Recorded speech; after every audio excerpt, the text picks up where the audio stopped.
Hi everyone, it's Lisa. Thanks for joining me today. Welcome to my sewing lair.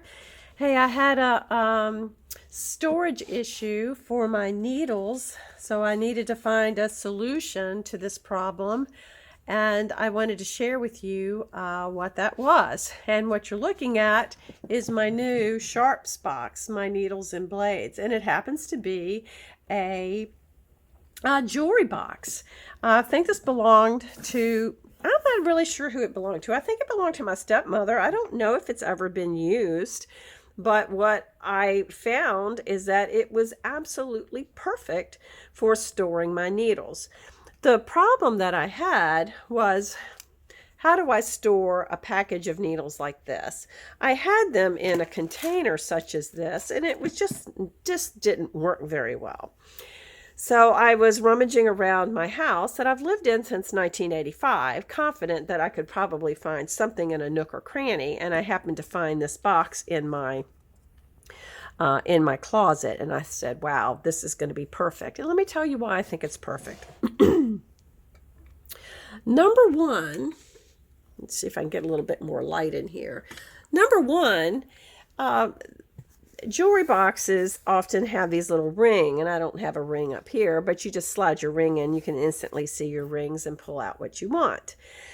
And what a great way to just put these packages straight up and see exactly what it is that you have. So you basically have, three, well, in this case, 1, 2, 3, you have four, 4 ways you can do this, but I only need to use these two middle ones. The other thing that's great is that the interior of this ring is basically just styrofoam that's wrapped in velvet. Well, isn't that a great way? If I've got one of my needles in my package, I can just simply use that as a pin cushion. So that works very great. Also, it has a number of different compartments, and because it's got velvet on it, things aren't going to move around. They're going to basically stay put. So I was able to conscript this into use. I can put my pins here. I have some quilting needles. These are also Oregon that are in the Schmetz-like container, which frankly, this is a lot of frickin' packaging for needles. So yeah, so while I like the austerity of this packaging, I'll have to say that Oregon needles, it is inscrutable what that needle is.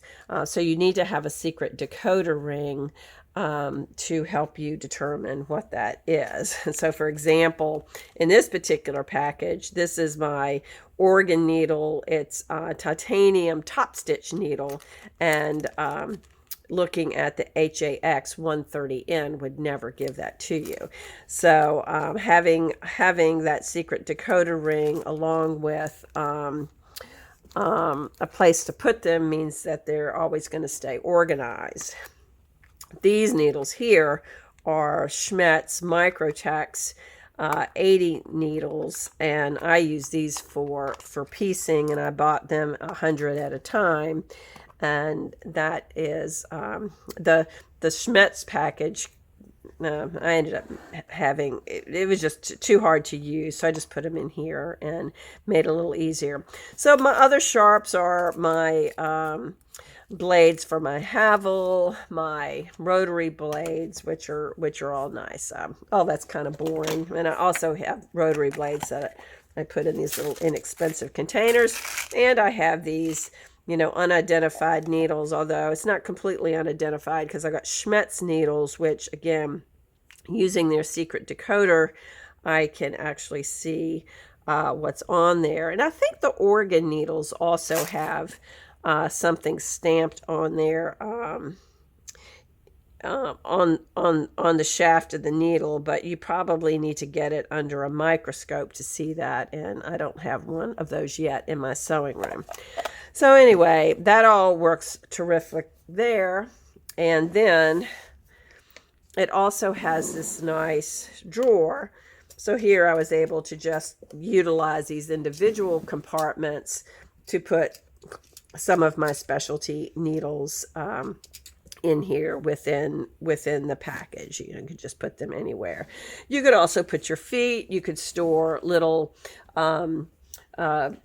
pieces of elements to your feet.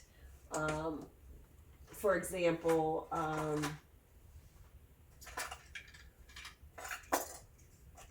I have this. I have a 30-plus-year-old Burnett serger. It was actually made by Juki, but this is the flat lock attachment, which I didn't use in 100,000 years until I was serging together and using a flat lock for Frankenstein batting. So that worked well. And again, this is a perfect area to just put something like that in. So I'm just like pretty thrilled to be able to use this and enjoy enjoy using that. So that's my trick for if you've got a jewelry box that's not serving you well for jewelry. You can certainly use it for storing your sharps.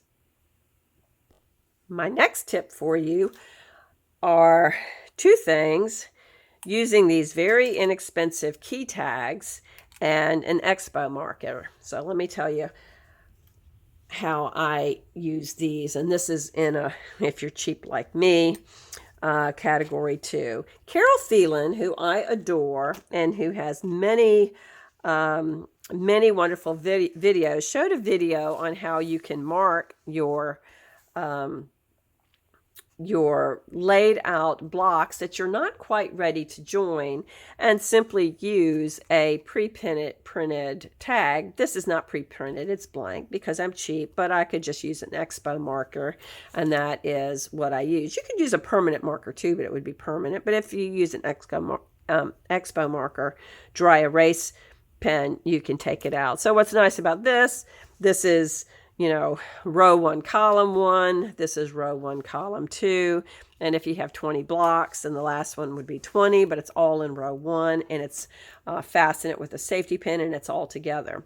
She further had a binder ring that you would just put all of these on, and everything would be right there in one place. And if you put it on a kitchen hook and put it on a wooden dowel or a towel bar that you might have in your sewing studio, then you have a perfect visual for stuff that you need to do, meaning joining rows and columns. So that's one use of this that I wanted to share with you. And I'm going to find Carol's video and link that because I just adore her stuff, and I hope that you will look at her channel and enjoy all the beautiful patterns and quilts that she demonstrates there.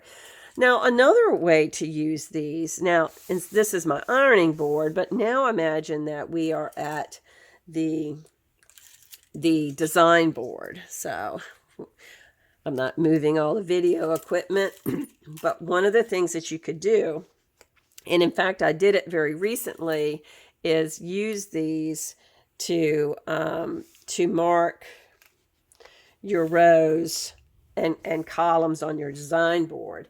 And another handy thing is these small, I've shown these to you before, these are 2-pronged jewelry hooks. These are wonderful for if you have to put your quilt up on your design board. It distributes the weight among these 2 pins, and it's very, very strong because it's 2 prongs, and it's sharp as all get out. So it is something that I often prick myself with because for that reason. But if you were putting this on your design board and trying to mark rows and columns, as you put blocks up, just simply secure it this way and then stick it into your, this is a pinnable mat, just stick it in and it's not going to go anywhere. So that's also a very helpful way to do it. Another thing that you can use it for is when you are, let's say, for example, I had, this block and this block, and I needed to mark them. Or imagine these were cut pieces of fabric. Instead of using those little, and I presume expensive A, B, C, D things, you could simply use one of these little tags here and attach it with a safety pin, and that would be your stack for whatever you wanted to do. Again, using an Expo marker means it's reusable. You can make it into anything that you want. And talking about Expo markers, the other thing that you can use these for is giving yourself a perfect line of sight for anything that you're trying to trim up. So in this particular case, if I wanted this 6-inch line, I would simply take my Expo marker and just do this on the front of the ruler. I would just line another ruler up and just make a straight line. And that is my guide.